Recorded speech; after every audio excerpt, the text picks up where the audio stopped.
Kylian Mbappe could have never played football if he grew up in the U.S., in my opinion. Being from the States, you have to learn how things are over there because MLS is much different than the Premier League, and you're almost stepping into a different realm. With the 2026 World Cup coming here and a new generation of fans start to become to discover the game, there's no telling where the game's going to be 10, 15, 20 years. One game changed my life, and that's all it ever takes. Episode 69. We are breezing through this series. And as always, as usual on the show, I am joined by a massive fan of the beautiful game, a journalist, a fellow Latino. He's been everywhere from SB Nation to Forbes to Area Sports Network. I have a lot of respect for this gentleman. I'm so glad he decided to come on the pod and just tell us a little bit more about his story, how he became a fan, turned creator, turned journalist. I can't sing his praises enough. Favian Renkel, thank you so much for being on the show today, man. How are you? Hey, thank you so much for having me on. It's a true honor to be on this show. And like I was telling you off air, I mean, you do a great job, preparing for this show. And I feel honored that you even know all this, right? So thank you so much for taking the time. Yeah, man, absolutely. No, I definitely like to do a little bit of digging. I want to make sure I come in prepared, man, and hopefully, it shows throughout the content. So I appreciate it, man. Yeah. Well, look, let's jump in. Let's not waste any more time. I'm really excited for the audience, our audience here at GOLZtv, to get to know you a little bit better. But let's start with the question we always start with. I'm really excited about it. You again answered how you will, Fabian. Who are you today? Yeah, look, today I am a, MLS, I would say creative. I'm an MLS journalist. I try to cover, soccer in America as good as I can and as fairly as I can when it comes to anything soccer. I'm a father. I am, a brother. I am a son. I'm also a normal person as well. And I have friends, so it's just who I am today might not be who I was when I first got started, but I wouldn't change it for the world, and that's for sure. Yeah, I guarantee you MLS fans wouldn't have you change it for the world. 100%, man. I'm so glad that you're here, and I'm excited to have the conversation. And, I think all those things that you just mentioned, right? You have a family, you have a social life with friends, and on top of all of that, right, you're covering Major League Soccer, and you know how it is, right? This time of the year, it feels like it never stops. The football or soccer world really never stops moving, right? There's always something to talk about, always something to report on. You know best. Before we jump into the early days of your story, though, I'm personally just kind of curious. I kind of wanted to right in, man, just for anyone who's maybe jumping into the league for the first time. We got a lot of new fans. I imagine Messi Mania brought all of these fans over to the league. Man, for someone who's new, what's it like this time of the year? We're about a month away from the season kicking off for 2024. What's your day-to-day like? How hectic is it? Yeah, look, I mean, it's gonna pick up. I mean, it is pretty hectic at this moment. We've never seen a preseason kind of like the one we're seeing this year, where we literally have anything to talk about, because we have Suarez flailing his arms and getting frustrated at, Julian Gressel not being able to cross a pass. But we have tons of content to talk about. Maybe not the biggest transfers in, at least this offseason. So we're not kind of focusing too much maybe on the transfer market this time around, but a lot of controversy, a lot of opinions, and a lot of new people, like you said, really coming into this league. So my day-to-day is honestly writing, talking to sources, making sure that I didn't write anything that made anybody too mad, because that always happens, right? So at the end of the day, I mean, I wake up at 5 a.m. I get ready. Currently I still work a 9 to 5. And then I kind of do my soccer stuff in between my 9 to 5. So, I mean, it's a hectic day. And then after 5 o'clock, I, at least spend 3 hours trying to find some information about some MLS news somewhere. And then I go to sleep or I go do something.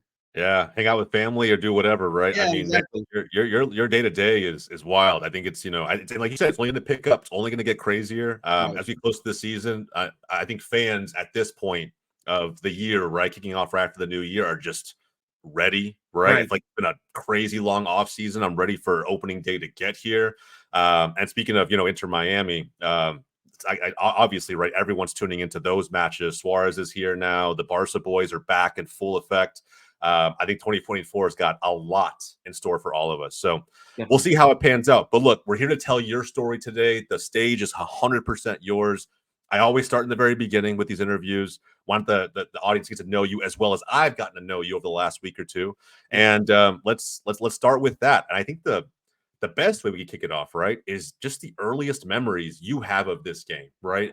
Before any one of us were creators, we were all fans. Yeah. So let's start there, man. What are the earliest memories you have of soccer? So I have two moments, the earliest moments kind of etched in my mind. Um, I believe, I don't know if my memory is kind of, not correct, but I do remember waking up watching I want to say 2002 World Cup. And it was in Asia, right? So it was Mhm. something where we woke up at 3 in the morning to watch the old Ronaldo and Ronaldinho kind of winning that final. And that's a memory that's always stuck in my head because my family literally woke up at the middle because I'm on the West Coast at 3 in the morning to kind of watch that game, right? And it always stuck to me like, why is the sport making us do this? Like this is not normal. This is something special going on, and I've always held that feeling towards the World Cup. And then I tried to play soccer, and this is another memory of mine. I scored an own goal and cried myself to sleep. So that's when I became a reporter. Yeah, so I have a memory in my mind of scoring an own goal because I passed it to the goalie, and the goalie was talking to his dad. He wasn't paying attention. So Oh man. that always stuck in my mind, and I always think to myself, if it wasn't for that own goal, I could have gone pro now. Yeah, those are the two that stick in my mind the most. I love it, man. The game giveth and the game taketh away. That's just kind of how that works, brother. And we've all been there. We've all been there. I got my own goal stories, man. Don't you worry. And that's that. I had a decent, I guess you could say, playing career. But at the end of the day, man, the '02 World Cup. A lot of today's fans obviously don't remember that. Yeah. I remember waking up, and I'm Central Time, a couple hours ahead of you. Still Yeah. very early, in my opinion. Waking up to watch Brazil, Germany, seeing South Korea go as far as they did. Right. I think sometimes that tournament even gives U.S. men's national team fans hope heading into Yeah. 2026, right? That maybe we can replicate similar form. Who knows? But yeah, man, those memories, I resonate with those, man, heavily, heavily. Well, look, I think scaling from that to the fandom that you have now. You grew up on the West Coast. I think personally, the best coast for being a soccer fan. I grew up in the middle of the country. It's just not the same. For those who didn't grow up in Cali or just on the West Coast in general, you started watching the World Cup. You Yeah. understood how special that was. How did you even find where to go next with your fandom? Yeah, look, I mean, I was always a big fan of Uruguay because both my parents are son de Uruguay, right? They're from Yeah. Uruguay, and World Cup, international soccer was always something that was imprinted in my mind, right? Like we're only a country of 3 million, but when it comes time for international soccer, we're one of the Mhm. juggernauts, or at least we have a say sometimes, most of the time, right? But Yep. growing up in the Bay Area where soccer wasn't really king, I would say, and it was more. This is a football kind of city or area. This is a baseball kind of area, and now it became a basketball kind of area just because everything is so good from all those teams here. My first kind of moment that I had with the Quakes was I went, I believe, to a Chivas Quakes kind of Mm. preseason game at Spartan Stadium, if I'm not mistaken. Again, my memory might be clouded, but I remember going to a tailgate with a little carne asada, like it was a Hell good yeah. time with some of my Mexican buddies, and I was young. I was like 8 or 9, and that was like, this is awesome. Like, we're having the same amount of fun as a World Cup, and we're just eating tacos and playing soccer outside of the stadium, right? So Bro. I don't even remember the game. I don't even know who went in, So no, tailgating and that always leaves a good opinion in my mind, or a good light of soccer, right? And that's why the tailgating scene is huge out here in the Bay Area, because when Stanford plays, at least like at the Stanford Stadium, the Cali Clasico, San Jose Galaxy, tailgating's huge. It's a big Mhm. deal. So I don't know if you ever seen Stanford Stadium, but you tailgate in the middle of the woods, So it's Oh something wow. that's, yeah. So you can't really have a fire, but it's still something that's fun. People just drinking in the middle of the woods, So it's always it's a blast, it's a good time. So yeah, I would say that's probably where I went. I was older, or at 8 or 9, and then I went to a game and I fell in love with the club. And then once the team came back, in 2014, that's when coming because they went to Houston. Yeah. I then bought season tickets, and I saw it as like, you know what? I can okay, this is bad. This is bad of me. I could see games for free, like I could be a season ticket holder and maybe I don't go to all the games. Maybe I sell the Los Angeles or not at the time, but New York City FC coming in with Pirlo and them, and I can Mhm. go see RSL for free. I can go see Colorado. So, yeah, I would say that's when I was a broke 18, 19-year-old, so I found a way to fuel my passion, even though I didn't have the funds, so it was something where, yeah, I had 2 season ticket in the corner section. And, it's nice to kind of go back one day and sit in those same seats because it's a whole different experience now. Yeah, absolutely, bro. You were 2 steps ahead, man. That's a great plan. I mean, I know you didn't say it's not necessarily great of you, but I think anybody who is just finding a way to make it work and pay for the seats they want to have the rest of the season, Right. absolutely. And when I hear you talk about the Quakes, man, like I don't even before they went to Houston, right? I don't think many fans remember MLS 1.0, right? I don't think Yeah. even 2.0. I think, I remember watching. I'm an SC Dallas fan growing up in Dallas myself. I remember watching games at the Cotton Bowl before they were at Pizza Hut Park, that is now Toyota Yeah. Stadium. I remember watching Ariel Graziani and Jason Christ and even Oscar Pareja, who's coaching Orlando now, like, putting it on for the Dallas Burn kind of week in and week out before they were FC Dallas. And yeah, man, it's those are vibes. Like Yeah. those are the real, as they call them, right? The sickos, the MLS sickos. That's we were the ones that were out there, the half empty stadiums, and you were the only ones cheering on soccer while all of my friends were watching the Cowboys and the Mavs and Right. everybody else. And I know, look, speaking of the Mavs, I know you're a big basketball guy, right? I Yeah. know that you have more than one passion. You do have other sports that you kind of cheer on, and I think that has to be embedded in our fan culture, right? We're not just diehard soccer all the time, nor should we strive to be. We all have Right. different interests. I love when I kind of was digging around for this show, finding out that you had a massive NBA fandom, man. Tell me about it. And Yeah. I almost want you to kind of compare basketball, or at least the NBA, to how you see the sport of soccer growing in America now, because I can draw a few similarities, but there's also a ton of differences, right? How do you see it? Yeah. Look, before I get into that, I forgot one thing. Yeah. When I got a GameCube in 2000 era, when I was like 8 or 9, I got a game that my parents thought was FIFA. And this game was 2002's Nintendo ESPN's MLS Extra Time. And I Oh, started wow. playing with MLS teams because that's the only game I had. So I actually knew a lot about the MLS teams back in the day because I would play on that game. So it's almost like the mistake that my parents made almost kind of propelled me into this MLS. Look at you, man. Yeah.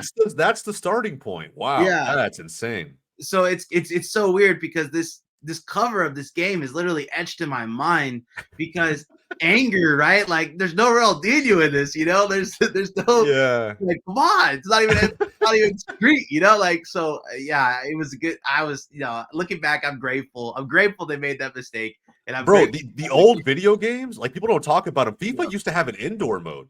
right. I had FIFA like 90, whatever it was, 98, and Yeah. the ball couldn't go out of bounds. You could hit it up as high as you wanted to. Right. Yeah, man, I totally forgot there was an MLS specific game. I never had it. I never played it. Yeah.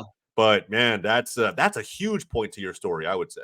Yeah, I mean, it's kind of wild that I just remembered it off the top because I remember the emotions going through my mind, and like now thinking back, it's like, man, that's a crazy Massive. kind of thing, right? Like, so shout Massive. out to that game, whoever made that game, ESPN or I'm trying to see who made it, but shout out to y'all because It might have been, if it was ESPN, it might have been like that. I think ESPN, those are like the origins of 2K, from what I remember. Yeah, so it was something like that, like Mhm. it almost has a 2K look to it Mhm. on the cover. But sorry, so back to basketball. Yeah, sorry. So every Saturday, I didn't have cable. We grew up kind of poor, I would say, or not with cable and like things, that everybody would have.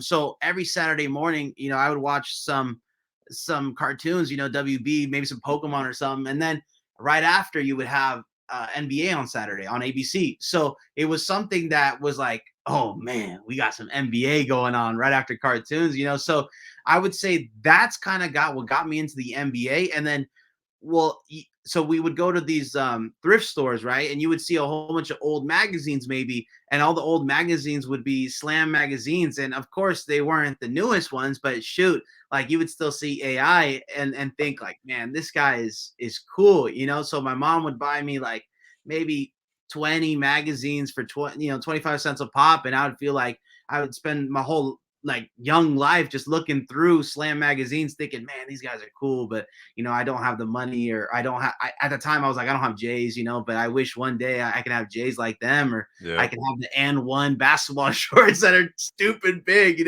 so, so I really looked up to those guys, and I just remember that, going to the thrift store, I would always go straight to the magazine pile because you could find some cool inspiration. At least at the time, I didn't know that. I thought it was like, man, this is what I love. Watching AI on the cover. And then doing his little things like having his braids out in one of the covers, and it was like, oh, this is so cool. Like this is such a different version of AI and Allen Iverson, and it was just like it left such a big impact on my life and as a kid, and I always thought, like, this is so cool. It's like, I want to use a word that's modern, like this was drippy, but it's not even make sense, right? It was back in the day. So I think MLS has that.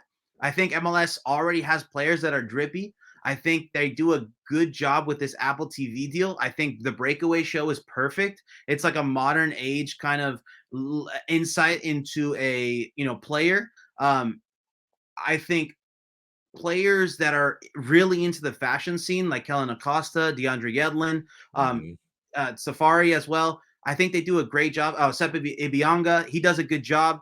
They all do a good job kind of with their personal brands, with the fashion stuff. But I would say maybe MLS, the biggest difference is having some other entity kind of do it for those players so they don't have to do it alone, Yeah. Yeah, I agree, man, wholeheartedly. I think it's interesting, right? You mentioned AI and Allen Iverson, man. First off, anybody who didn't watch NBA back then, he was probably the absolute coolest dude in a world that included Kobe Bryant, Shaquille O'Neal, Chris Webber, like you name it, right? I was kind of watching NBA right there with you, and I remember the first basketball shoes I ever got were the original all white Reeboks AIs. Yeah, they came with the strap at the top and everything. But I remember I've never cleaned a pair of shoes or soccer cleats in my life ever. Yeah. And I never let dirt touch those things, man. I almost wish I didn't get them all white for that reason. But yeah, man, it was, I don't know, like swaggy, right? Like it was just swaggy. You wanted to That's have. Yeah. It's just, and you can say those words now, but back in the day, I was just like, I felt like the coolest kid in the world. Right. Yeah. You know what I mean? So it's wild. Yeah, I don't know. It was a little different back then, right? Like it was like, whoa, that dude got shoes. There wasn't fakes like there are today. No, man. Like if you had them, like it was something that, like, bro, I would tuck the jeans into them. Like, trust me, there was nothing that was going to stand in the way of me flexing these on everybody. And that's it's honestly a flex the way it's kind of used now. Is just like my friends, like I didn't really have a ton to show off. So when I saved up and like got those, it was absolutely the coolest thing, and probably one of the first things I ever actually bought. That was right when I think it was like right around the time he started that crazy Reebok deal. It was 50 years of $1 million a year or something like that from Reebok. I was like, what a deal, man. He absolutely hooked that up. But it was culture. You know what I mean? Like I was just gonna say that. It was culture. It was embedded in the youth. Like we really looked up to these guys, and I hope that's happening with MLS now. And I think they are doing a good job with cards, like making these MLS cards that a lot of people are starting to like now this year, and with Apple TV, and hopefully, Footwork Magazine is another thing that I'm doing, where I'm trying to get that same capture, that same moment that hopefully one day I can capture the youth, or capture, hey, you know what? This is pretty cool. Like we had a spread where Bawanga grabs my photographer's camera and takes a selfie on the court or on the field. And it was just like, oh, that's a cool moment, like I need to make a cover out of that, so just little things like that. But of course, working with copyrights and things like that. So it's going to take a little time, but it's exciting. And I feel like MLS is on the right path. Yeah, I think so too. For a lot of people, there's, of course, every league, every team, club, player, you name it, right? If they're any version of popular, they have haters. But I think at the end of the day, like I'm very, I don't want to say impressed with MLS because I mean, that probably is the most accurate word. It's very, very young. It's in its infancy when you compare it to leagues abroad. Right. There's so much positive that's going for it that I obviously I'm a massive fan who's been tuning in since V1, but I hope that other casual sports fans in America, whether you support NFL, NBA, or anything else, maybe it takes Messi for you to get there, right? And that's totally okay. That's why he was brought here. But I think that there should be some of that openness to it, to mentally buy into what Major League Soccer is trying to build in terms of soccer fandom in this country. I think there's a lot of good things that we can say about it. But Yeah. I think from your perspective, man, we talked about what culture kind of was to us from another sports perspective. Did you almost wish you would kind of see that in MLS, like for your favorite team, for example? Yeah. You know, the Quakes. Were there players that you were just attracted to that you're just like, man, those are the guys, those are the reasons why I rep this kit, this badge, this part, or was it just a pride for my town kind of thing? Yeah, it's a little tough because I've always been a fan of the whole. I've been a fan of the Quakes. Yes, Chris Wondolowski was something special, and I'm super glad I was there, and I'm super glad I got it. That was probably the first interview that I got butterflies because I was like, dude, I'm Mhm. literally about to interview the biggest player in Quakes history, you know. So I was so shocked and I was so honored. And yeah, I mean, I think I was a huge fan of the Quakes because, of course, locally it was something where I can go kind of envision myself as a part of the team, or at least I was a fan of that team because it felt like home. But also, they had great players. They had guys that are humble at the same time. They would respond to anybody, or be walking around like and just talk, talk and take pictures and do anything really. And they're still kind of that way. I feel like the San Jose Earthquakes are still a great organization, and they still, have that humbleness to them where you can go up to Christian Espinoza and Christian will definitely take a second to talk to the kids and make them fall in love with the team. And that's something that I always hold dear to myself too. And I think it hasn't changed since I was a fan. And I think it's a little tough because you have other teams kind of, pulling in big stars like Messi, and you see how security pulls that away, and you might lose those grassroots fans, or you might lose the kids that really want to talk to the players. But I actually see Messi doing everything for fans, so Yeah. I actually think it's not a problem because Messi's so humble, and Messi literally goes to see his sons play, and then the whole tournament stops, and then he signs every single autograph, and then they go back to playing, which is really cool. And it's Yeah. really cool to see something like that happen in the United States, because at the end of the day, the youth is what is going to make this league bigger, and the youth is the future, right? So Yeah. yeah, I mean, those are cool moments that wouldn't happen if you don't have Messi. So I do think that that's a big point, and that's why I was a Quakes fan too. Yeah, it shows you how accessible the league is, right? Yeah. Like at the end of the day, and granted, everything gets better with time, right? Once things get to a certain point, being able to create opportunities for the fans to deepen their passion or love for the game is always super important. But like as well as I do, right? We didn't always have that. Right. MLS was kind of just like I don't know, man. It was almost viewed back in the day, right? 1.0 is like a family-friendly activity. Yeah. It was kind of just like, hey, if you don't have anything to do on a Saturday or Sunday, like take your kids to go watch the local pro soccer team. Right. Soccer's not that big. You may not know who's playing, but that's okay because you're going to pay a little bit of money. It's pretty inexpensive, and you're going to have a Right. good time, right? So it was always just an opportunity to maybe get out there with your family. But then you look at how it is today, right? We're selling out stadiums. There's billion-dollar valuations in this league, and there need to be opportunities for us to connect with the players that we're watching. We're buying their kits. We're getting their names on the back. Right. Like how, from a journalist perspective, right? This is kind of maybe like, well, I'll kind of move you from the fan seat to the journalist seat. Yeah. You've seen it, right? How accessible this league is now. How important is it maybe to the future of MLS that we kind of keep going in this direction? Yeah, look, when I started my journalistic career, I was a podcaster, right? And I Mhm. lived in Japan at the time, and I had no way of watching MLS games legally. So I became a pirate, right? So uh, I literally had to stream illegally because there was no way to watch the games, right? Yep. So with Apple TV, and I really do stress this, this is a blessing because you can be anywhere in the world and finally have access to watching an MLS game. And I know a lot of people are like, I just turn on the TV, it's not a big deal. But for people like that aren't in the US, and they had to find some illegal stream where you had 4 pop-ups blocked, like you try to put the game on the big screen, and then something comes up that your mom wouldn't be impressed about, so Oh it's just man. it's just so much easier now with Apple TV, right? You don't have to worry about those things. And I think the direction, as me being a journalist, I think the direction is the right one. I don't know. I saw a deal happen where WWE Raw, or I think if I'm not mistaken, just got a fat Netflix deal, and I almost think they have MLS undervalued a bit with that Netflix money being thrown around, because I think it was like 500 million per year or something like that, where it's like, I Mhm. think it's a lot less for MLS, if I'm not mistaken. And I don't know. I don't think it might be Apple TV pulling out. It might be MLS pulling out of that deal, because they can value themselves higher now because they have Messi, and now those entertainment or excuse me, the apps are getting into sports and exclusivity. So it's interesting, because that WWE Netflix deal really shocked me. And I was just like, maybe MLS is a bit undervalued with Messi here, and the way it's going now. Yeah. But answer your question, yes, as a journalist, I think it's going in the right direction. I think it's growing on all aspects, all levels, right? And just think about it. What's something that we bully people into getting? What's one thing?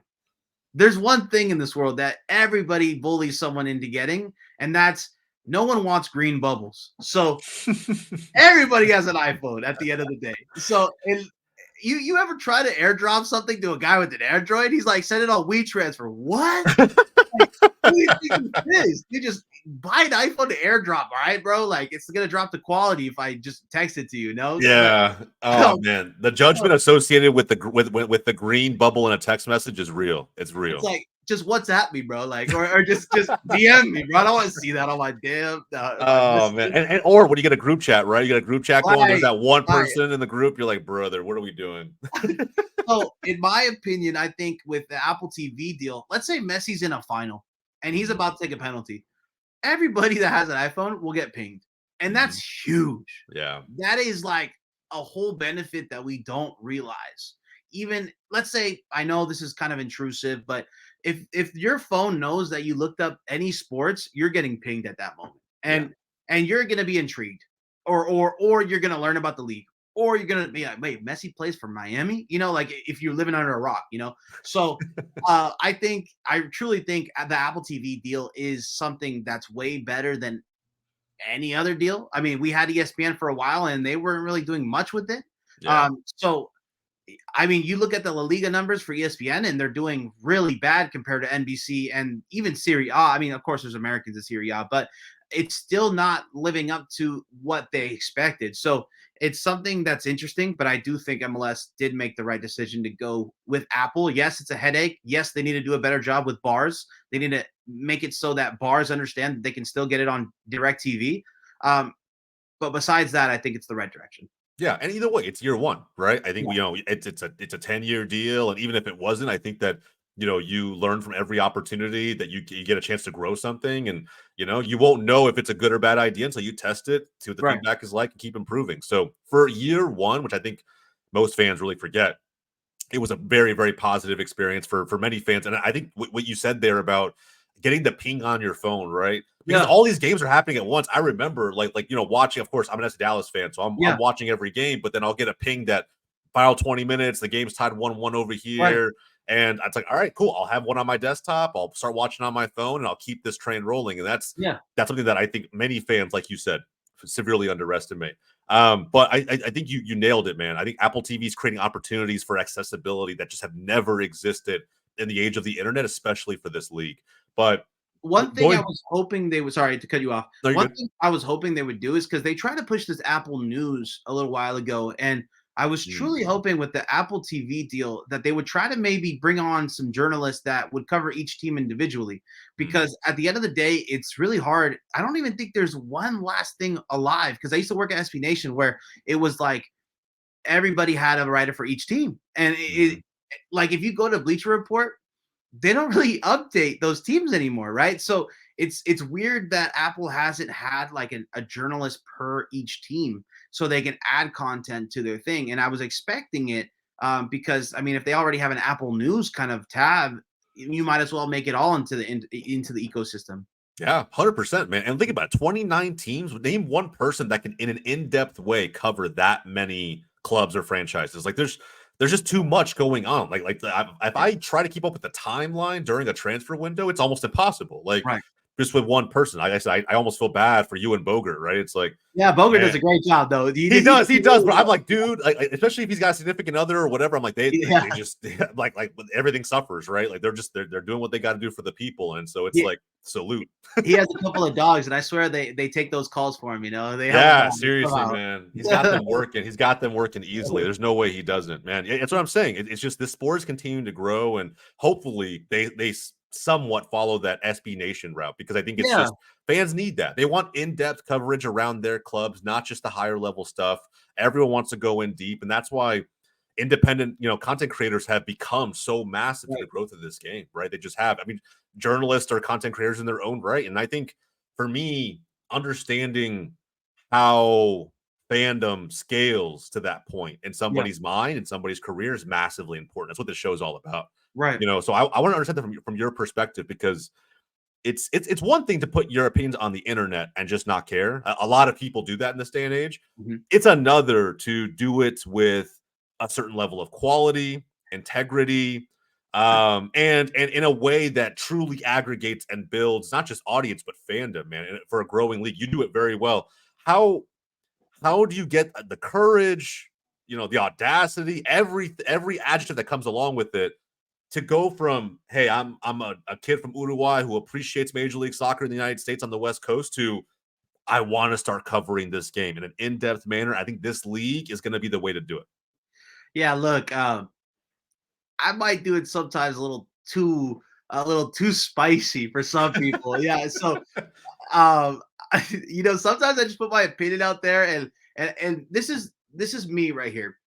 I know the soccer fan is gonna find their content. I know the person that already knows soccer is gonna already have those outlets. They already have the people that they listen to, their content creators. Maybe they add one or two there. But I've always said this from the start of my journalistic career, that the main objective for me, at least in the United States, is not to get that soccer fan to follow me or to get to follow the league, because they already know about it. The main objective for me is to get that fan of other sports. So when I make a tweet that says Messi has more followers than Patrick Mahomes, Steph Curry, LeBron James, and a whole bunch of more stars combined, it puts it into the perspective of the American sports fan. And I feel like that was some sort of a little niche that I felt like was missing, because there's great soccer only journalism that's already out there. And I could have kind of, I could do that. I do it sometimes, and I do release MLS news only, but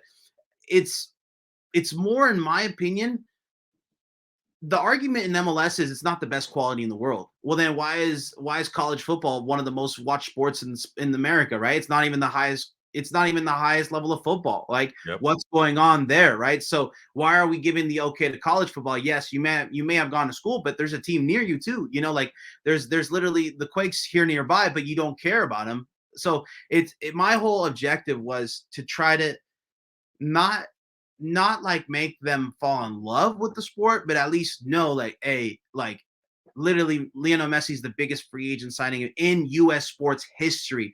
Don't tell me that Ohtani is the biggest free agent, because it's not. Like, in terms of social kind of a person, a kind of I hate to say it like this, but in terms of like just overall worldwide known, Messi is the biggest athlete maybe in the last 40 years or something like that. So it's something to really think about. And Americans, sometimes they don't see it. So they need someone to kind of make a rash or a very drastic comparison. Like, how many people love Pat Mahomes? And it's like, Messi like has 100 more times followers than he does, so it's like, but you can't tell me anything about Messi, like what's going on there, right? So I don't know. That's my whole kind of outlet, or my whole way of kind of doing this, because I felt like the American fan needs to kind of understand. And guys like Taylor Twellman, have always gone on ESPN and big outlets and really done that for the soccer community. And I really do applaud him for that, because if it wasn't for him, there's really no one teaching anybody about soccer in the mainstream. Or actually, Tony Miola did it on the Pat McAfee show, and they respect soccer a lot because of Tony Miola. So I always felt like, if you're willing to fight with the sports fan about soccer, then you must be passionate, and I'm going to listen to you.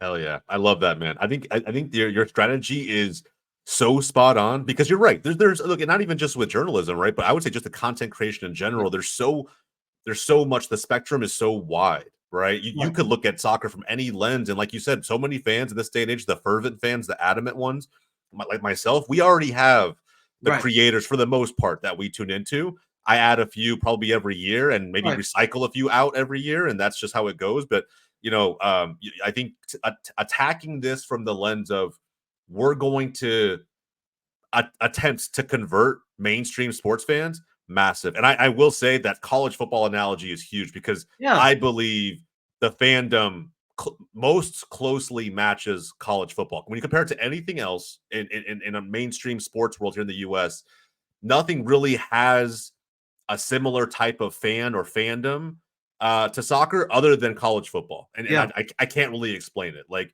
it's just like, when I see any one of the hundreds of schools that are being supported, it just reminds me of any club game I've ever watched, where it doesn't matter where they are on the table. They're going to be just as loud this weekend as they were last weekend. It's just how it works. And so, yeah, man, I think you're definitely going about it the right way. 100%.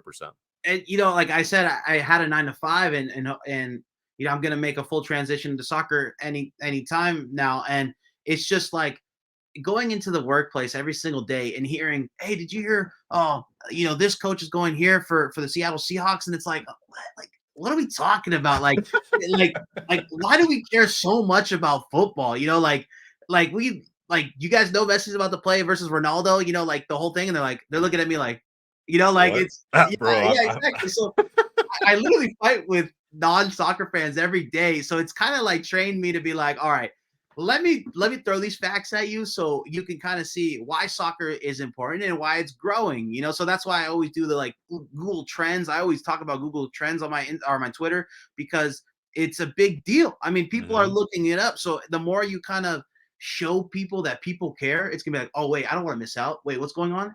So it's interesting. It's growing, and we need guys to just keep on doing what they're doing, because it's going in the right direction.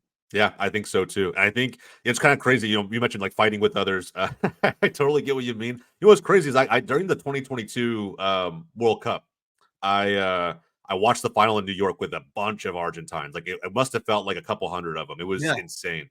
But I remember during the final, I have friends who never text me about soccer. Never, right? They're just mainstream sports fans. And I couldn't even count how many texts I was getting. And they were saying, bro, why didn't you tell me that soccer was like this, right? Why didn't you tell me? Like, obviously, probably one of the greatest finals we'll ever see between France and Argentina. Greatest games ever. Yeah, and man, I didn't know that the game was like this. I didn't think Messi was this real. I'm like, guys, I've been preaching this for I don't know what decades at this point. Like, this is insane. And sometimes it does just take those fans. Yeah, you can shout to your blue in the face, right? But it just takes those fans to see it for themselves. And when they do, right, they're just as mesmerized as we were when we were kids. And I think that's really what the path forward is going to be.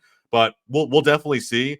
I think your journey, man, in terms of going back to you being a content creator and a journalist, I think it's inspiring, it's entertaining. I think it's it's something that others will seek to follow, and I hope they do. I think from our perspective, and I say our, I mean Latino, Hispanic. I think it's you being from Uruguay, me being here from the States. My parents are all from Mexico, and it's one of those things where I'm doing it to the GOLZtv route. You're doing it as a journalist, but there aren't many of us taking a leap, whether it's through content creation, whether it's through launching a company or a book or whatever it may be, a media, any type of media out there.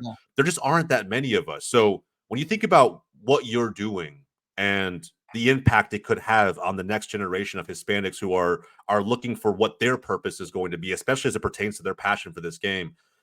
I mean, how do you feel about that? Have you given that any thought? Do you feel like this is, I don't know, there's any kind of responsibility there from your side? Just to kind of walk me through that mentally. Yeah, look, it's crazy growing up in an immigrant household, right?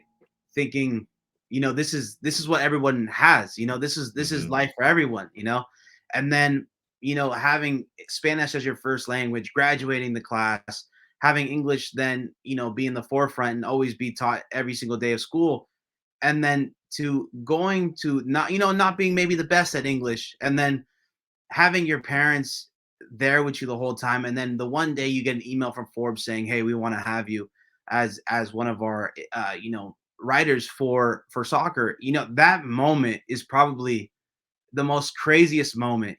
As a Latino kid growing up, having both immigrant parents and understanding like, wow, like our son is literally writing for one of the biggest magazines in the world, right? So it's like maybe something that wasn't in the cards at the beginning of it, right? Maybe it was something that, n- you know, growing up Latino, I never even thought of. And it's wild to think that like anybody can do it. I know a lot of people, a lot of our people at least, struggle with minority doubt. And I think it's something that's really serious because I've seen it in front. You've probably seen it in front too. Yep. Um, and the best advice I can always give is go for it. Like there's always going to be people that don't like who you are and they don't like what you do. But at the end of the day, you can't like let that affect your outcome and affect your path, because you have to do it for your family, you have to do it for your people, or you have to do it for yourself. You have to prove it to people that you're just as valuable to the community as anybody else that was American from the start, right? So it's kind of like the beauty of the United States, right? Of course, I know it is tough to kind of be a Latino and make it and things in every workplace. But I do want to give a shout out to like a guy named Moises Linares. I know he does it great for Apple TV, but he's another trailblazer in this kind of American Latino kind of going through the whole soccer way of MLS. So it's something where yeah, you see other guys doing it too, so you get that boost too. But yeah, there is a responsibility because I did have that childhood. Every time I see people from my hometown, I'm like, oh, I didn't expect that. Like, yeah, that was the point. Like I wanted to do that. So um, it's nice. It's humbling. It's tough to come sometimes take a step back and realize it. Mhm. It's tough to celebrate because the job's not done yet. Yeah. There's still more work to do. So like you said, have you ever thought about it? Yeah, I have, but I try my best to really, really, if someone reaches out to me, to of course, do my best to try to help them, because I had people that helped me along the way too. So it's only a cycle. Yeah, man. It's and I can hear it in your voice, man. It's so, it's I imagine the Forbes call up was, humbling to say the Yeah. least, but then you think about, I imagine sometimes, trying to, I think of myself going back to even explain to my parents, like, what I'm doing, right? The Yeah. risk that, and I'm sure at times, it does feel like a risk what you're doing. And I'm sure it's going to be when you decide to leave your 9 to 5, whenever that may be, it's Yeah. going to feel like, okay, I'm all in. And, Right. in our culture, that usually it's just not really heard of, right? Yeah. Of Usually you course. kind of take the path of least resistance. You find a way to kind of conform because it's already very difficult for Right. our Yeah. people here. It just always kind of has been. So, and explaining to my parents, hey, I'm a year ago leaving my 9 to 5. I'm going to go all in on this thing. I'm going Yeah. to do freelance gigs to keep it, the bills paid, and just kind of go from there. And that's having a wife and a child. Right. It's as well as I do. It's difficult. So I don't think about it too often, but when it does kind of wash over me, when I talk to my primos or whatever, and we're kind of talk about how things are going. We're catching up after a while, Yeah. and they're trying to understand what a content creator is. They're trying to Yeah. Yeah. Yeah. understand like why do you care so much about just putting your opinions on the internet or whatever Right. it may be. It's sometimes instead of taking it a certain way, it's like they're trying to understand. So Right. let me try and show them the way a little bit, and hopefully it just serves as an example, more than anything else. Yeah, I mean, if you grew up Latino, you know it, right? Like, how many times I've had fights with my dad, like, I'm gonna do this, I'm the best, I think I'm the best, dad. Like, let me, yeah, I'm gonna do it. So it's just it's normal, right? So like my dad is a person that has always, I want to say, thought, like, what are you gonna do? Like, what are you doing? You can work with me, like things like Mhm. that, right? But at the end of the day, that kind of pushed me to even try harder, right? So I was like, no, I'm gonna, of course, I have the love for my parents, but I'm gonna prove my dad wrong. I'm gonna do it Yeah. my way, right? So it's something like it's prideful about being a Latino, and it's almost like, yeah, I know I have that, but it's almost what fueled me to do everything so much and so hard and so well. So that's kind of what drives me too. Chip on the shoulder. Yeah, man. I Exactly. Yeah. I Yeah. Yeah. love Yeah. it, man. I love it. I think there's a lot that can be learned from that, and there's so many examples, right? And when, not Right. not even just you or anybody I've interviewed on this show. I think there's just so many examples of others who've taken the leap. And while it may take time, right? No good thing comes overnight. You may not see traction for a month, for a year, for 2 years, right? But I Right. think if you're consistent with your work ethic, you understand that nothing great gets built overnight. There's a real opportunity to do something that maybe those before you, whether it's in your family or your friends group, just have never done. And that's something that Right. it always makes me feel good, because you grew up around family where, again, we try to do what we can, but Yeah. our families always, right, minimize risk where they possibly can. That's just kind Yeah. of Yeah. Yeah. how That's things funny. go, man. I agree wholeheartedly. And you Yeah. mentioned a journalist there as well. I mean, is there anybody else that you see maybe on the rise right now that you're just like, you've seen some of their work or what they're putting out there, and you're like, bro, he or she are doing it right. Yeah, look, I work with a lot of people, and I every day I see tons of people reaching out to me, asking me for advice. But um, I started with a guy named Abel Anguiano, and he's another Latino guy from the Bay Area, and it was nice kind of at least being around him and having him follow in my footsteps. And then now he works for Telemundo, right? So it's Wow. something where I take a lot of pride in helping these people achieve their what they want or what they get from me. And no, there is a lot of guys, and if I named them all, we would be here forever, right? So no, that one just stuck out to me because that was the first one, and it was like, man, like, all right, we can do this, we can all do this. So my whole thing is, help everybody, help your brothers, help your sisters, because this industry is, again, this community is still small. Like, we're here at the start of it. In my opinion, I still think this is the start of it, and we have to say thanks to the people before us, but also help the people around us now, because this is going to be different in 10 years. Yeah, we're in the earliest days. I will Yeah. confidently say that. Like, as big as it is, Messi's here. It's Right. kind of crazy to think that at some point down the road, there may be a player bigger than Messi. Like, Right. who knows, right? We'll really see. But yeah, man, we're in the earliest days of it all, and that makes, I think, where this whole space is going much more interesting. I think right now the league's been around for a quarter of a century. We're at a tipping point, in my opinion. The future of the sport, of the media behind it, everything that's driving the sport upwards is changing. And I Yeah. think you're a perfect example of that. You've experienced what sports and specifically soccer media used to be, Yeah. right? Legacy media. We all know that, right? We Yeah. all, at some point, if you were a sports fan, you probably wanted to work for ESPN or MLS or the Yeah. NBA, or and just cover it in a way that you could make this your entire life, your career. And now the internet scaled to a point where you really can, if you're willing to put in the work and be consistent over time, right? Right. That opportunity does exist.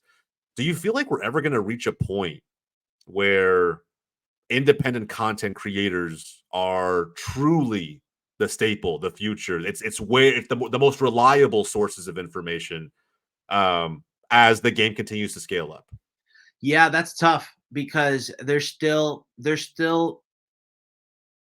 how do I say this? There's still old ways in the game.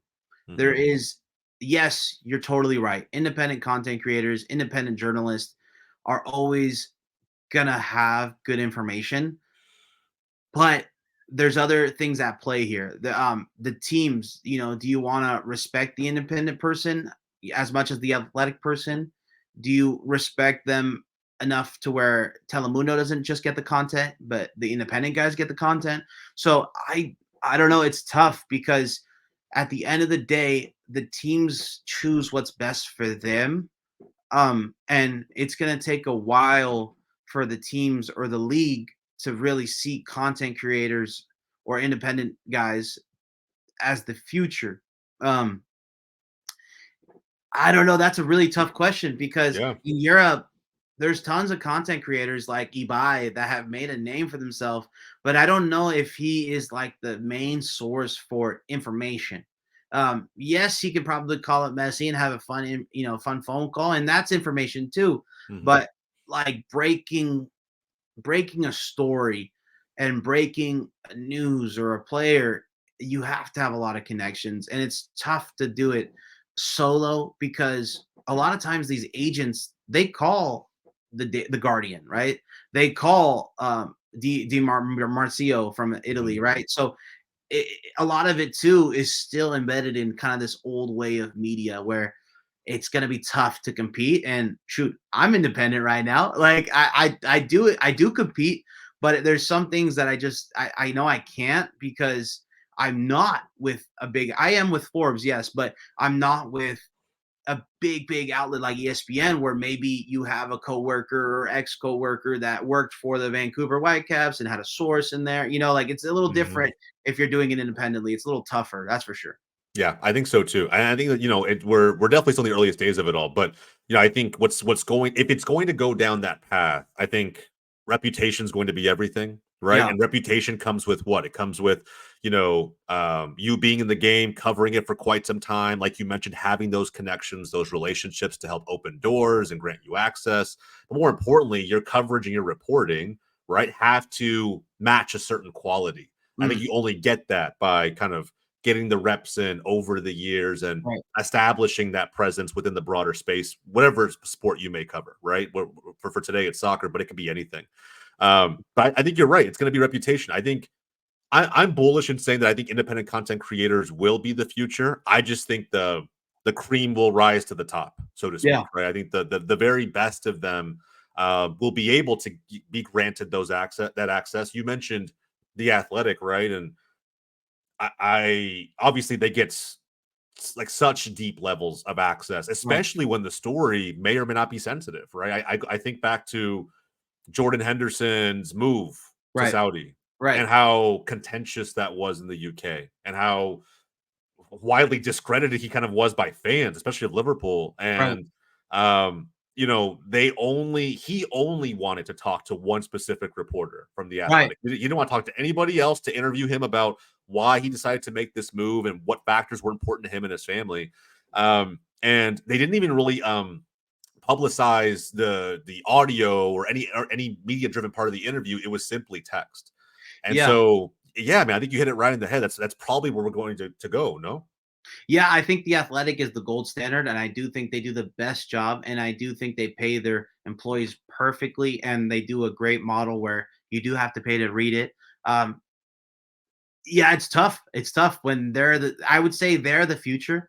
Mhm. I would say they're probably going to take the place of ESPN or something. Um, I'm like you. I'm a little more bullish on like a content creator where I think a lot of people want to see visual media. I do Mhm. think a lot of people like reading, and I think reading still has a higher status than listening to a podcast in everyday life. Like, let's say you know somebody that reads a book or they listen to an audiobook. Who do you think Mhm. is smarter when they're getting the same words, right? So it's something where it's like, oh, I'm reading.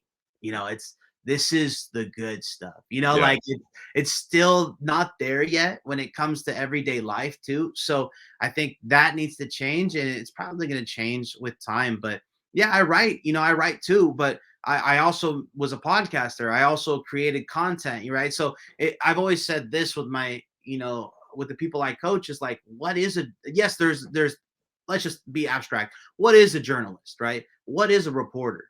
What is a content creator? Is there a Venn diagram that can have all three together? Yes, of course. Look at Fabrizio Romano, right? He's Yep. everything, right? So I always say that, like what is journalism? And there's gonna be people out there that say, no, journalism is this, like you can't do anything, but you have to do this, you have to really fight for what I want you to talk about. And it's like, it doesn't have to be that. Does it really have to be that? So you just have to find a way that to get your medium out there, whatever it is, if it's videos, if it's podcasts, if it's writing. And I would even say you have to be good at all three if you wanted to start at this too, or you have to be able to be a jack of all trades and kind of be able to do everything. Um, Yeah. I a agree. big a big thing that's like new school versus old school for me is I've gotten in a couple of arguments with like I would say my mentor is like, no, I need this picture of me interviewing these players. Like I need that because then that builds credibility. But in their eyes, it almost seems like cocky. It almost seems like pompous. It almost feels like, you're shoving in everyone's face. Like they already know you're there. And I'm like, well, yeah, the soccer fan knows I'm there, but the non-soccer fan doesn't. So let me do this, So that it's kind of like the old school and the new school media really meeting, like how do I don't want to say prove it, but how do I prove it to the non-soccer fan that, hey, this guy's kind of cool looking, or this guy, is interviewing this guy, like maybe I should really pay attention. And if they see one picture, maybe they see other pictures and they're like, wait, okay, this guy's like an Adam Schefter, or this guy is like a Woj of this, like maybe let me go ahead and look at him. And that only happens with videos, photos, or articles. So how are you going to grab that fan if you don't have a photo? You already lost all those fans that only view photos. How are you going to do it if you don't have a video? Well, you lost all those fans that don't watch anything but videos. Yep. So you really have to do all three. I agree. I think a jack of all trades. If the goal is mass appeal, right? If the goal is, hey, you know what? I want to stick with just those who are strictly visual and they can see me on camera as I talk, and we build that deep level of engagement. Like that's, there's plenty of those now, right? Yeah. But like you said, when before video content was as mainstream as it is, books were everything. I can't show you my shelf now, but books have been everything for me. Right. There was a time when, back in the day, I didn't have a TV, wasn't able to really do anything. Books were entertainment. Like it was the only way. I think some of us from back in the day were able to stay informed and stay entertained despite having a lack of resources. So I wholeheartedly agree, man. There's still a massive appeal for those who write and those who read. I'm really kind of curious too. On that front, right? We talk about how media is going to continue to evolve and how certain things will continue to stay relevant as the sport scales up. From your perspective, I don't know. I mean, what's going to have to happen with media for casual fans? You're trying to appeal to these fans every day, right? Casual sports fans. What's going to happen to engage those people? Are we going to have to do more visual? Are we going to have to expand or greatly increase the quality of the video content that we do now? Like, how do we rope these people in? Yeah, look, I truly think it has to do a lot of it with social media. I think social media is maybe the easiest way, but it does. If it's good stuff, like you said, the cream will rise to the top. If it's good stuff, people will see it. So what I always tell, because I was helping run Area Sports Network for a while, and we had about 40 photographers around the country. I always told them, yeah, I know you can shoot that sports photo. The one where you have the player, taking the ball down the field. Yeah, I know you can do that. But give me the photo that the non-sports fan or the non-soccer fan looks and says, wow, I want that photo. So I don't care. I do, there's different instances where you need that editorial photo. Okay, I get that. But I want the photo to stop someone on Instagram and say, wow, that's a good photo, or that's a photo that I didn't expect. And I wanted photographers to kind of look at it in a way that they're storytellers too. And what are you trying to tell with this story? And every time someone's going to post on media to try to get that non-soccer fan, it's that. Another buddy of mine that does a great job is Raheem on Instagram. He runs Goal USA.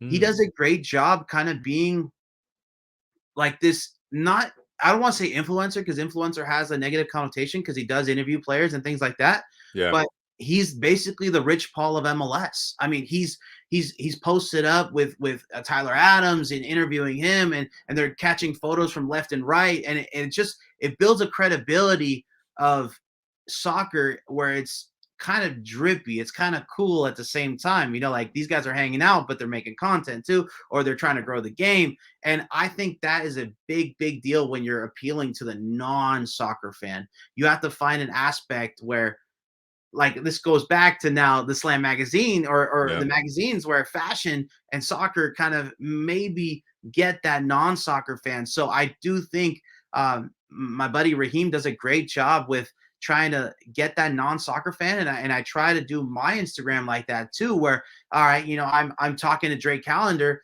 And it's actually where I actually can't ask him for a picture. Like that's in the rules. Like a journalist can't ask for a photo with a player.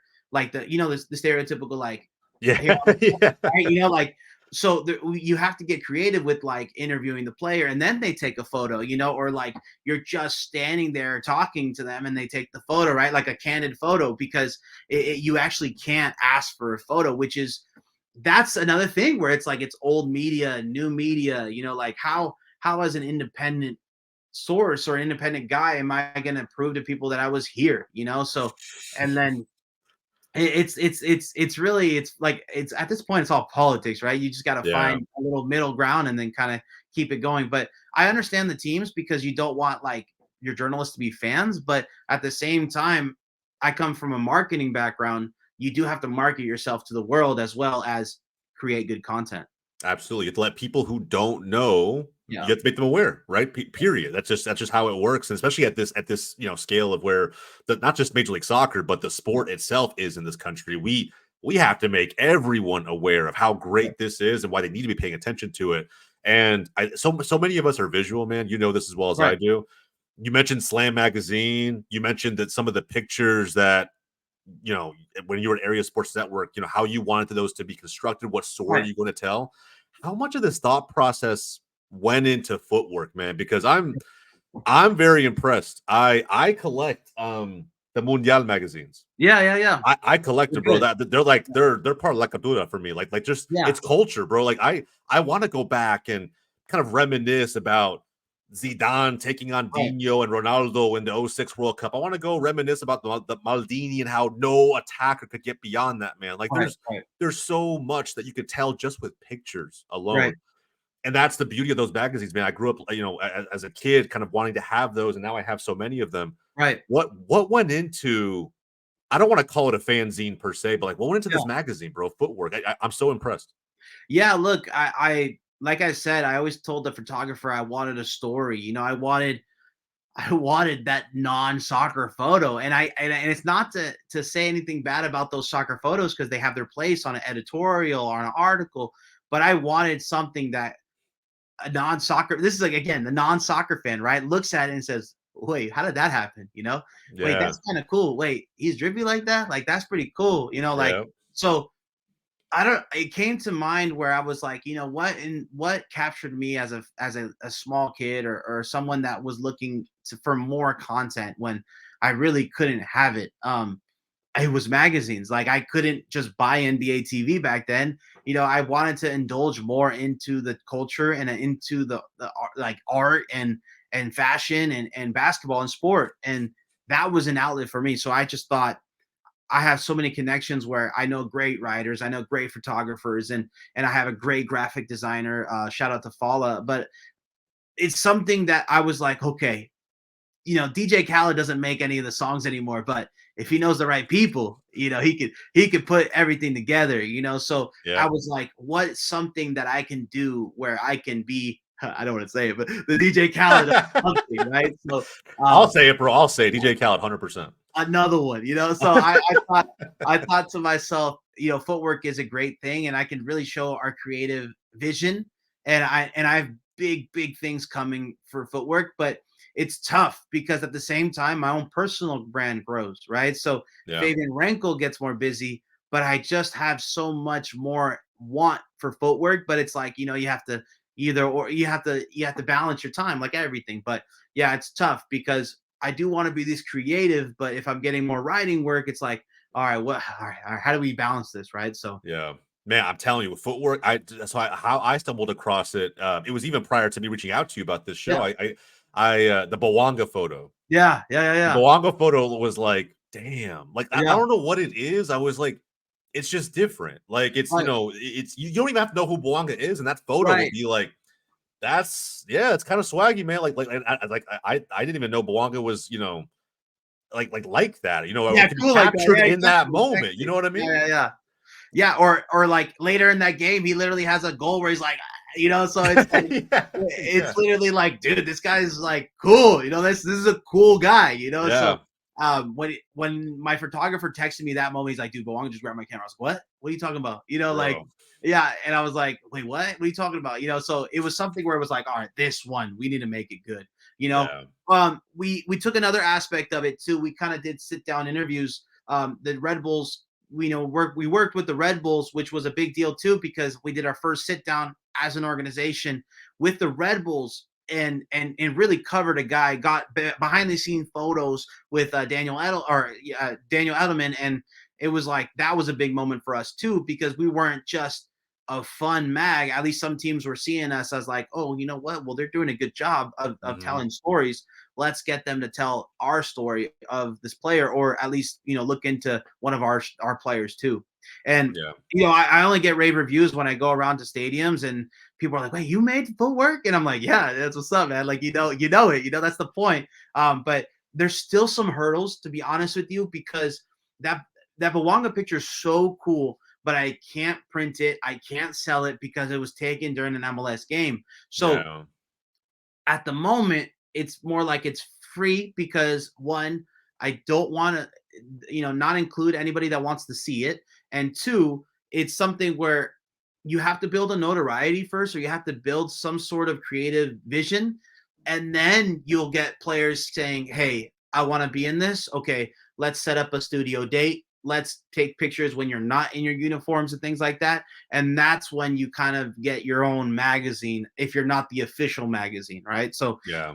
because I don't have 200K to just start purchasing rights, So it's like it's something where it's like, we got to find the way of being like the independent, right, and kind of making it. So it's just interesting. I really appreciate you kind of seeing footwork and enjoying it, because that was a fun one to make. That was like, damn, we got some gold here. We got some gold for sure. Hell yeah. No, man, seriously. I think it's like, I don't know how else to say it besides like cool points, if those were like a thing, right? Like you always see in this game, there's cultural icons for whatever reason. It's not always because of what these players do on the pitch. There's just cultural icons in this game that stand out for whatever reason. And you see, like I said, outside of Mundial, I haven't seen someone effectively capture moments in the broader game where I stopped and I was like, okay, this is different, right? And I think that with footwork, that's what stood out to me. And granted, it was the Bawanga photo, but then I've seen others since then, and it's been like, bro, like there's got to be a way to I guess pump more of this out, because there needs to be more of it out there. I think it's got a real chance at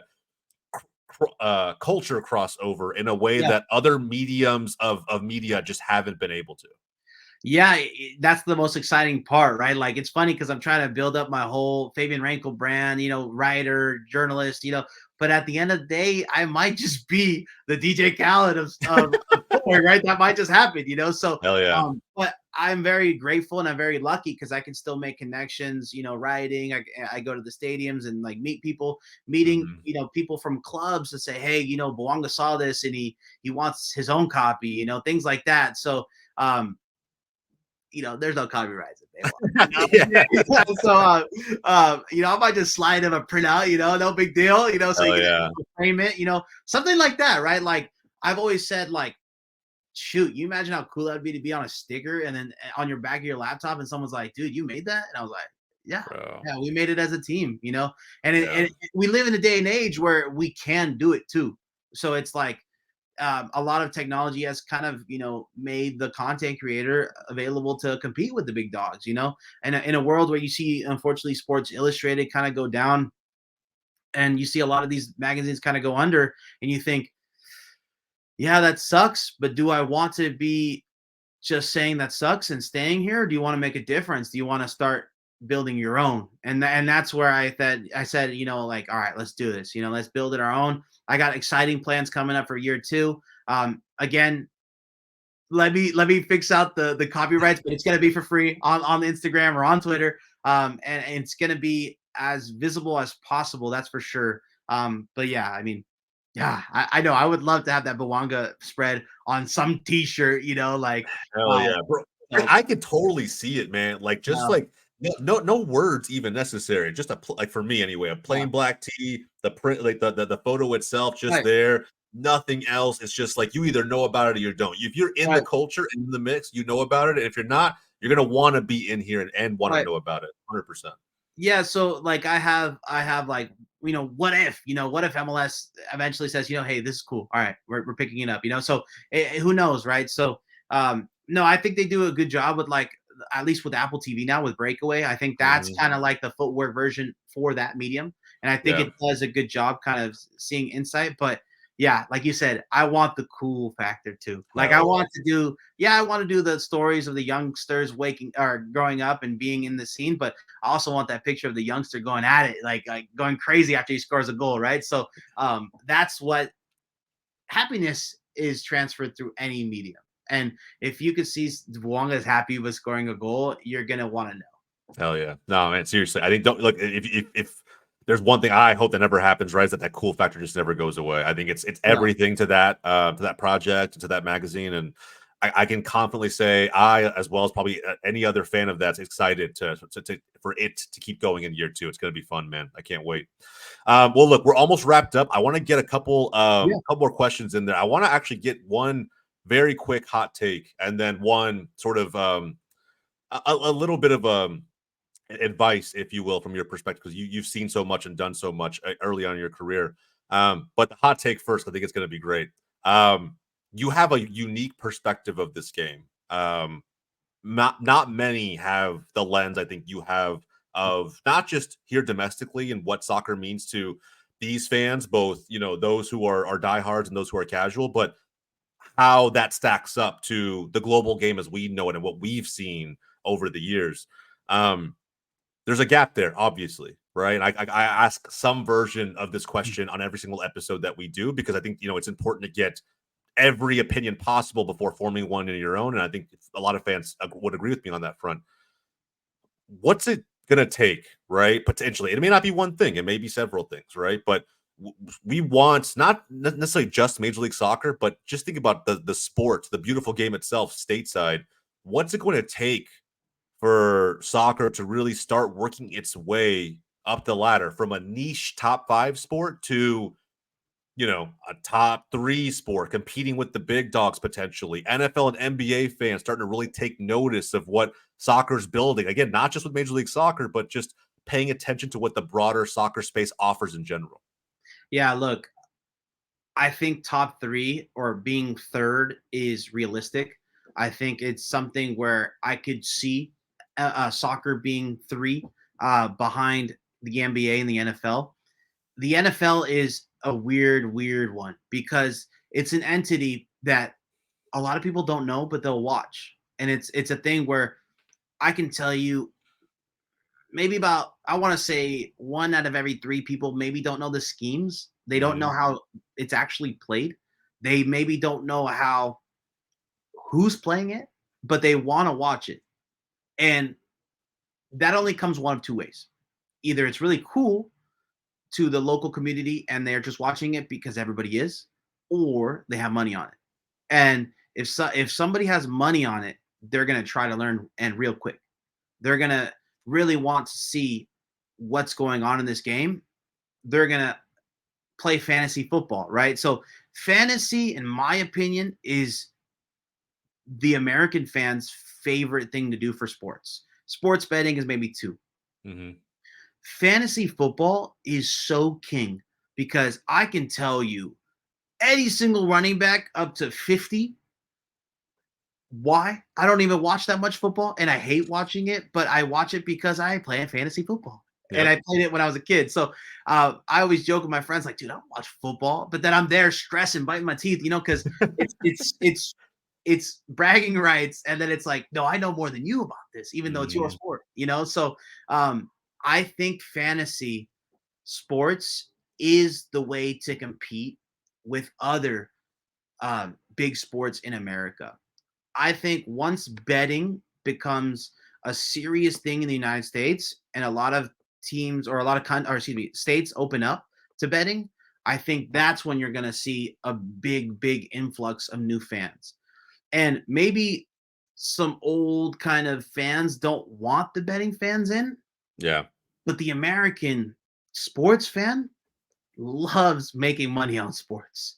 Or even in England, you know how many shirts are betting things, right? In the EPL. So it's like I think betting is actually going to be one of the main things to say, all right, wait, I can just bet Messi scoring every game. Like that's a thing, like Yeah. yeah, right. So you can slam that Messi scores, every game, So I think if MLS makes their fantasy and like a little bigger and takes it a little bit more serious, or maybe gives it to DraftKings or gives it to FanDuel, I truly think that's going to bring a big influx of new fans, and that's what it's going to take to get the non-soccer fan that's older to be interested in soccer, because they're going to give it the most, regular excuses. They end in ties. They flop. I don't want to watch this guy flop 3 times around the floor and then nothing Uh, happens to him. And I'm like, dude, you watch LeBron every night and he cries every time. Like, you watch James Harden take a foul. Like, all right, that's okay. Or you watch a NFL football game that's 13-7, but it was cool. It was fun. yeah, exactly. Yeah, it's So, not 2-1. I've had that argument a million times. And it still yeah. blows my mind how many fans will be adamant about it. But anyway, yeah, I agree So with you they're wholeheartedly. already set in their mind. But shoot, if they have $200 on Messi scoring against FC Cincinnati, maybe they're gonna find out who Miles Robinson is, right? So I truly think that's getting the older fans to be interested. Short-term game, long-term game. I think they're already doing a good job. I think they're appealing to youth. I think with Messi's arrival, all the pink kits that are happening.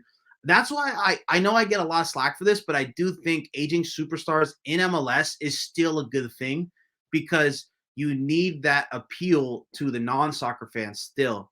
Like, you go to Miami, do you see pink jerseys everywhere? So Mhm. it's something where it's like, dang, did that just become an iconic kit overnight?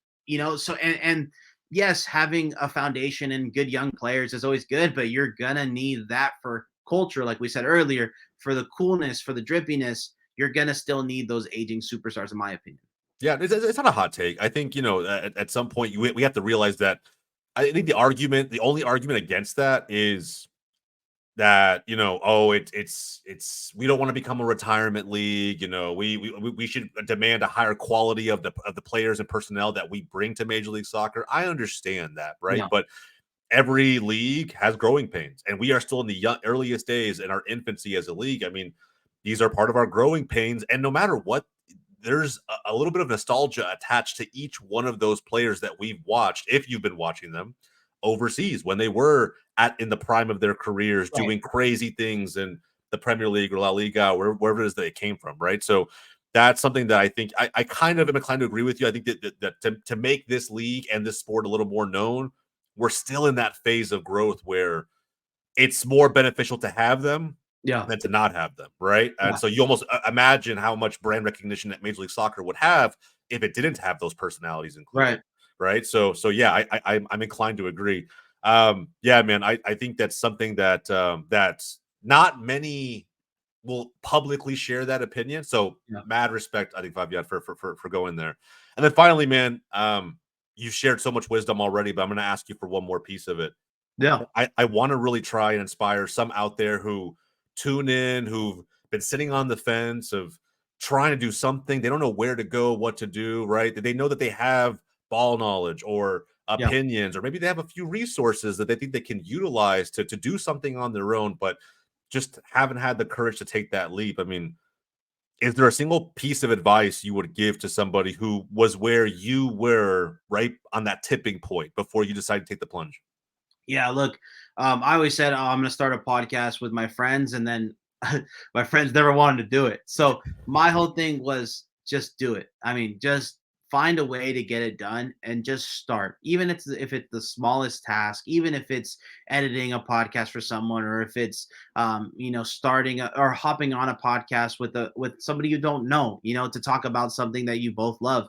It's a leap of faith, and I've taken a lot of leap of faiths in my short career. I've only been doing this for about 3 years. So at the end of the day, I started late too, to be honest. I started when I was 25, so I felt like that was a little late too. Like I see guys in the kind of rooms, the journalist rooms that I go to around the league, and there's guys that are 18, 21, and I'm just thinking to myself, man, I should have done it earlier. I Yeah. should have just not waited around for a perfect moment, because that perfect moment's never coming. You're just gonna have to make a perfect moment out of it. That's the truth. Yeah, man, 100%. I think that's the perfect way to say it, right? And look, things are never going to be. You have to make the moment out of it. But Yeah. even when you start, right, things aren't going to be perfect. Man, if I could go back and watch like the first podcast episode we ever did of this show, I'd probably cringe. It'd probably just be the worst thing to watch. I don't even want to think about going back to watch it, to be honest. But I understand that you have to start somewhere, and the more times you do it, you're only going to get better at it. Right. And that's with anything, any skill that you're looking to adopt. So I think if you feel like you have the knowledge, even if you feel like you don't, and maybe you just have the personality to offer a take or a lens on this game that the internet or the world doesn't already have, do it. I mean, it's the only way to know if what you wanted to do in the first place was truly meaningful and worthwhile for you. So, yeah, man, Fabian, seriously, man, I think you've dropped a ton of knowledge. I think the stories have been awesome. I feel like we got to bring you back at some point Of course. to talk about, what the end or what the postseason's like for someone like you, a journalist who's just doing his damn thing. But either way, man, for the sake of this episode for today, Fabian, I can't thank you enough. Thank you so much for coming on the show. Look, man, I want to give you a quick opportunity to give a shout out to anyone that you see fit. Yeah, look, just keep doing what you're doing, guys, because at the end of the day, I know it's long hours, I know it's tough times, but you got to put in the work. I mean, I took a lot of leaps of faith that I worked for free. I edited for people that took a chance on me. I got to give a quick shout out to Tesho Akindele, because he's someone that I edited his podcast for him. I was one of the mods for his show, and I was one of the people that was a host of his show, but he took a chance on me because I showed him the value of what he was missing out on, and I did it for free for a long time for him. But now then he understood, what I was doing for him. And it almost takes you doing something for free for someone for them to realize how valuable you are. And don't shy away from an opportunity if the money's not there yet. Of course, everybody has things, everybody has, bills to pay, but sometimes the door can open from a place where you don't think it can open from. Yeah, and shout out Tesho, bro, another FC Dallas player, former FC Dallas player. Yeah, man, I actually, in college, I didn't play against him because I was redshirted as a freshman, but I got to actually be there on, near side the pitch watching that man play for Colorado School of Mines, I think it was. Yeah, man, that dude was gifted as a forward, bro. He was it 100%. And he's doing crazy things in the community now too. I see Tesho doing all those things and putting spotlights on people and projects that I feel like wouldn't have that otherwise. So shout out Tesho. But look, man, sorry to cut you off. One thing that I didn't expect back then was I helped him with the show, and then literally this last MLS Cup, there was Tesho Akindele at an Apple party with me, and I was like, and he was telling everybody how much I grew and how much I actually, changed. He said in his own words, this was kind of wild, I changed his life. And I'm like, bro, what are you talking about? You're Tesho Akindele, like stop, but he was telling like all the likes of the MLS pundits that, or journalists. And he was like, this guy literally did this for free because of what he saw in me and what the potential he saw in me. And that kind of changed my whole outlook of I'm not just a player, I can be more than that. And you never know what will come in the future. And that hit me straight in the face. That's for sure. That's crazy, man. Man, I'm so glad you cut me off. That's a story that absolutely like I can't even imagine what I would do in that scenario. But yeah, like I said before, shout out Tesho. Hey, before we go, Fabian, where can everybody find you? Hey, you can find me at Favian Renkel or on Instagram. I am Favian Renkel. So if you're a journalist and you don't have your name, do it. Because you need to let them find you. That's for sure. Yeah. Absolutely, man. Absolutely. Well, look, we'll link everything down in the description notes below. Again, I can't sing, Fabian's praises enough, man. I think your story, I think where you're going, the vision you have for yourself and for the sport. I think that we're going to end up proving some of that right. And I think, hopefully others just see it as inspiration for themselves and their journeys to hopefully follow suit, but in their own way. And as someone who's still trying to carve his own path, I can confidently say I picked up more than a few nuggets of knowledge today, man. So thank you again. Sincerely, I appreciate it. Again, for everybody who tuned into at least this part of the episode, we appreciate you. So if you haven't done so already, like the video down below, subscribe to the channel, and again, go follow Favian, man. He's covering everything MLS, but I see more than a few takes that are just appealing to broad soccer mass as a whole. So again, go follow him. He's doing all kinds of crazy stuff, and be sure to follow Footwork. Year 2, like he said, it's going to be very, very special. For everybody here at Box to Box, my name's Jose. That's Favian. We'll catch you guys next time.